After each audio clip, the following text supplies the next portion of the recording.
Alright, this is by far the most expensive shelf I have. Maybe. Possibly. So, here we are, a little VFD. It needs to be mounted up here. My contactor is broke here. My drum switch, I guess they call it. It's only held on by 2 screws in my case. One here and one up here. Gonna pop that loose, and then we wire the motor straight to the VFD, and we run power from the wall up to the VFD. The VFD needs to cut all power from the motor itself. It's apparently seriously bad juju to be running around and breaking power from this. So we let this control everything. Then we can run some low voltage wires from the drum switch here to the controller here and potentiometer. You can set up manually off of these connections, or you just use the knob here, whichever. I'm not really sure which one we're going to do. I'm just kind of winging it, I guess. So we'll get this all unscrewed, taken apart, and be back with you in a minute.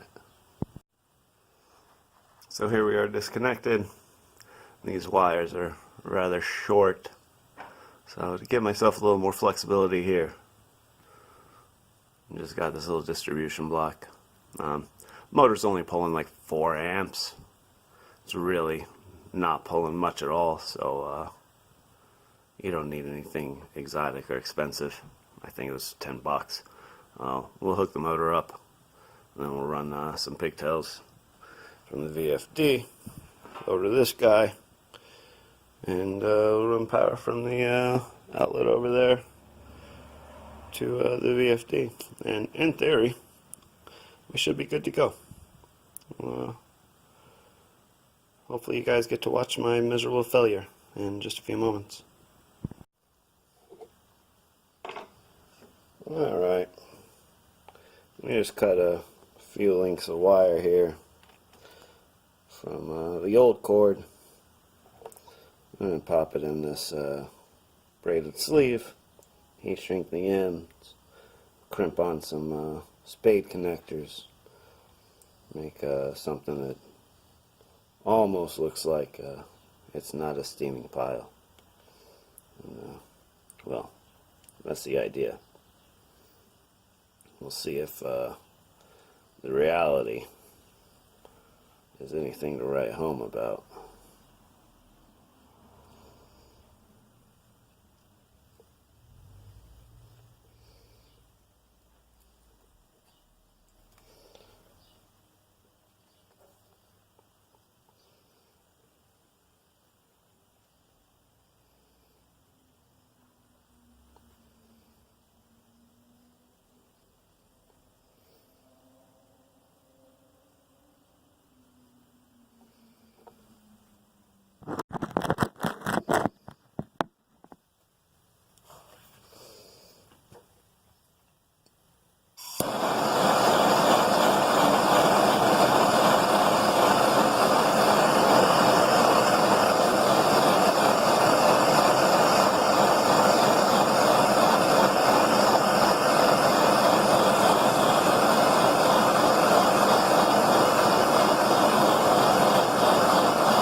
Focus!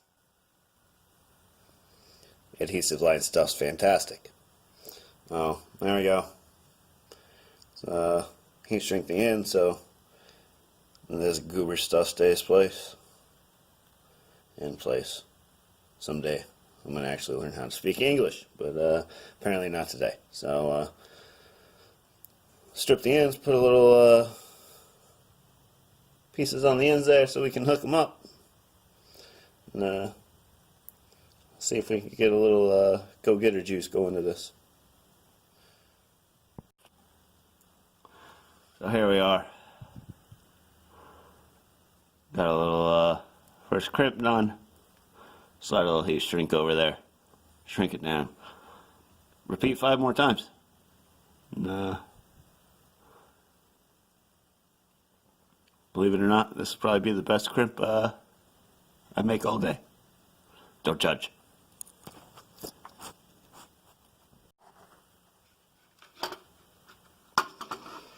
So here we go. Quick update.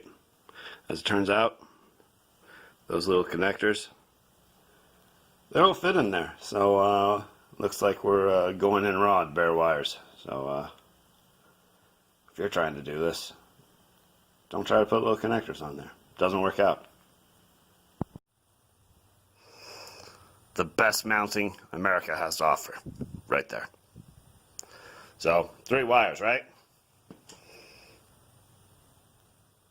Only need 3 of these, right? If only I put the blasted plug the right way up. And then it doesn't fit anyways. Ah! So, to make things as difficult as possible, because you've always got time to do it wrong the 4th time, right? Am I right or am I right? Got a little plug. Gonna use this bad boy. Yeah.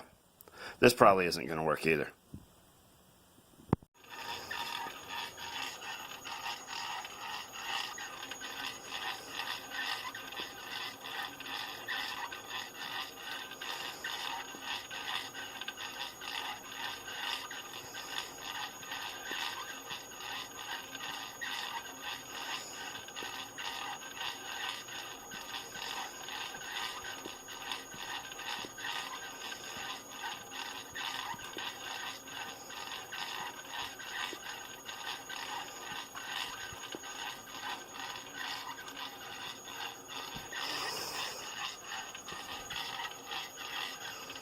Well, she turns. Yay. Looks like we gotta do a little programming though. I'm guessing this is running at 5 hertz. Probably no bueno. So this bad boy's supposed to be running at 60 hertz. So we'll dive into the programming a little bit.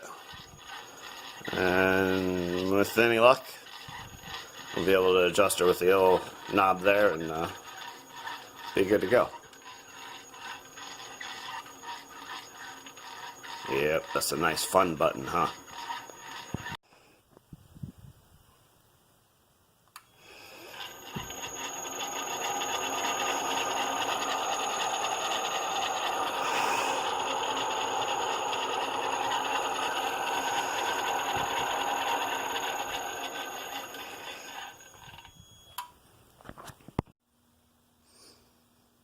Alright guys, so VFD's more or less set up, I guess.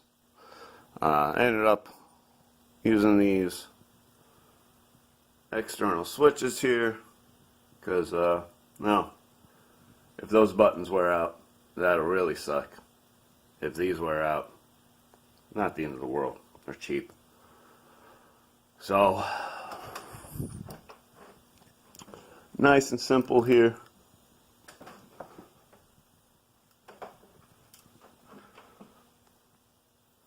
These are low voltage. You don't really need a very big wire. Supposedly shielded is preferable. I guess noise can be transmitted through, so a little Cat 5. I'm going to use your common S1, S2 for the old power switch.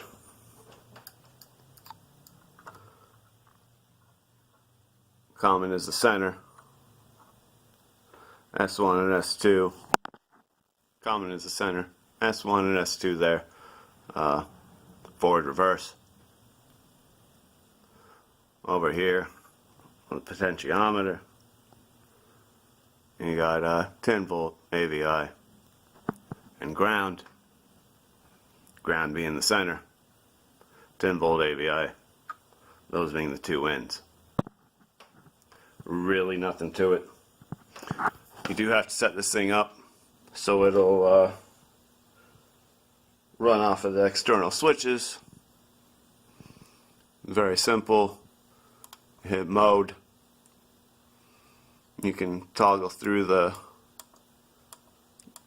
numbers here.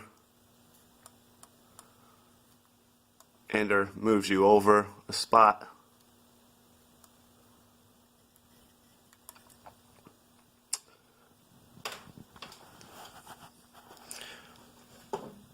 And right here I wrote down what I did. 0001 does the external power for forward, run, reverse. 0005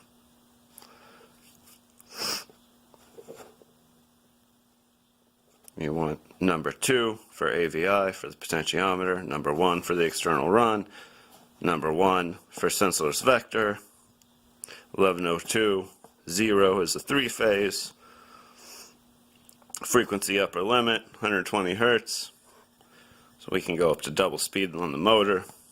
0013 low limit 30 Hertz. And then you got your decel and excel time 14 and 15, and you change it over to 3 seconds. So that would look something like this. You go mode, let's say you want to do 1102 for your 3-phase. Come over here, enter, enter, enter, 1, enter, enter, enter, 1, enter, enter, 2.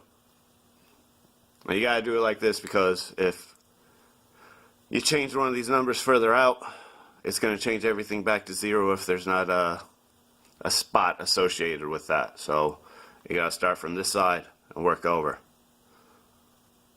And then you hold enter in. You'll notice it's on 0. If you wanted to change it, you do that. 0, you long press, end. Easy peasy, right?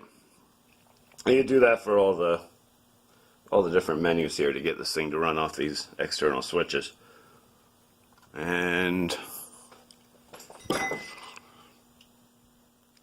that's about it, guys. I said nice and easy. So hope this helps somebody out. This is the Teco Westinghouse L510 on 1 horsepower clapped out old Bridgeport mill. Oh, nothing fancy here.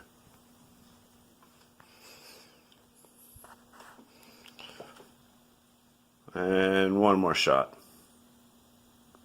Give you a little time to pause the video in case you need it. And hopefully you can find somebody to decipher my chicken scratches. Till next time.